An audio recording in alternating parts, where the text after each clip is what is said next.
Na manhã do dia 21 de janeiro de 1976, dois Concordes, um da British Airways e outro da Air France, realizaram simultaneamente os seus primeiros voos comerciais supersônicos.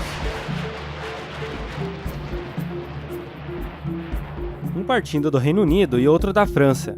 E adivinha o trajeto do Concorde da Air France? Paris, Rio de Janeiro, com uma parada no Senegal para abastecer. Os voos comerciais do Concorde começaram no dia 21 de janeiro de 1976 e terminaram no dia 24 de outubro de 2003, operado pelas companhias aéreas British Airways e Air France. O Concorde oferecia viagens luxuosas e extremamente rápidas para quem pudesse pagar. A sua velocidade de cruzeiro era de 2.158 km por hora. O avião comercial mais rápido atualmente é o Boeing 747-8i, que possui uma velocidade de cruzeiro de 917 km por hora. O trajeto Rio-Paris, que até hoje demora em média 12 horas, era feito em pouco mais de 6 horas com o Concorde, contando com a parada no Senegal. Ele voava mais rápido que a velocidade de rotação da Terra. Isso era percebido quando ele decolava de Londres, na Inglaterra, após o sol já ter se posto, e chegava em Nova York, nos Estados Unidos, ainda de dia, dando tempo para ver o sol se pôr novamente. Em 1974, ainda antes de iniciar os voos comerciais, o Concorde fez uma corrida contra um Boeing 747 para demonstrar a velocidade de uma viagem supersônica. O Concorde partiu de Boston para Paris, ao mesmo tempo em que o 747 partiu de Paris para Boston. O Concorde chegou a Paris, ficou 68 minutos no solo para reabastecer, partiu para Boston e ainda chegou 11 minutos antes do 747. Tudo isso já estava acontecendo na década de 70, mas e por que não temos mais voos comerciais supersônicos atualmente? Na verdade, o projeto já começou com alguns problemas comerciais. No início, várias empresas aéreas se interessaram em comprar o Concorde, mas isso logo mudou. No início dos anos 60, a Força Aérea dos Estados Unidos realizou testes supersônicos sobre algumas cidades.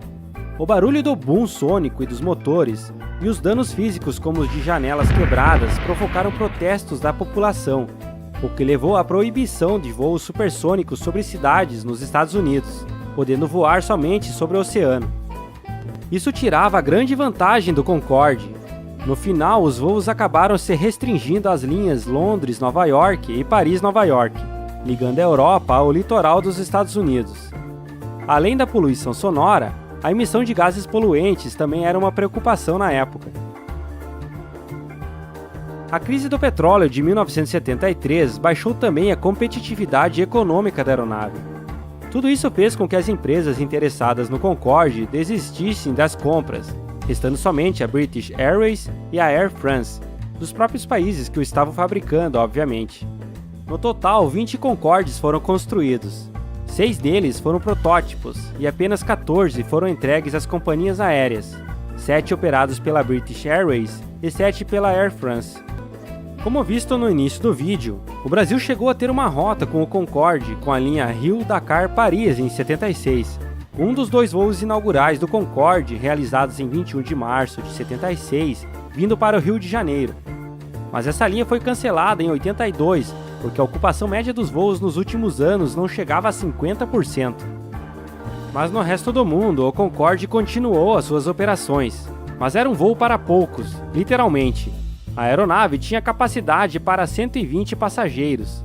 Em comparação, um Airbus A340, que já voava na época, tinha capacidade de 380 passageiros. Isso, juntamente com os custos da aeronave, faziam a passagem ser até 25% mais cara que o preço de uma passagem em primeira classe dos outros aviões. Não era à toa que o serviço de bordo era um luxo, com direito a champanhe e caviar.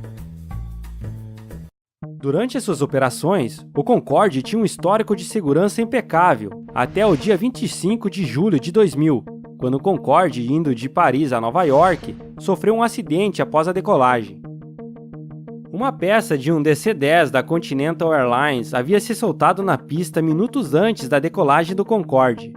Ela acabou furando o pneu do Concorde e seus destroços do pneu causaram a ruptura e o incêndio de um dos tanques de combustível. As 109 pessoas a bordo do Concorde e mais 4 em um hotel no solo morreram.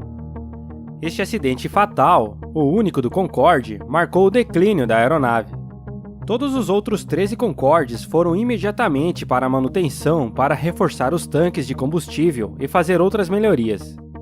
O retorno da aeronave ao serviço estava marcado para o dia 11 de setembro de 2001. Bom, como todos sabem, esse dia mudou tragicamente para sempre a história da aviação mundial após atentados terroristas aos Estados Unidos utilizando aviões sequestrados, entre eles 2 contra as Torres Gêmeas em Nova York, justamente onde tinha a maior base de clientes do Concorde. Foi devido a essa série de fatores, a redução de passageiros, o aumento do custo de combustível e da manutenção conforme as aeronaves ficavam mais velhas, seguido do acidente e do ataque às Torres Gêmeas, que em 24 de outubro de 2003, o Concorde realizou seu último voo comercial, encerrando uma era na história da aviação. Apesar de o Concorde ter sido economicamente viável durante alguns períodos, no geral ele falhou comercialmente. Mas ele foi uma obra de engenharia incrível, e os avanços obtidos nas pesquisas durante o seu desenvolvimento deixaram um legado incalculável.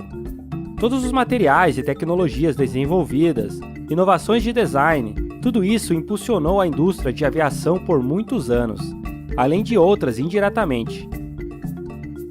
Atualmente, algumas startups aéreas e até a própria NASA estão planejando trazer de volta o voo supersônico com passageiros.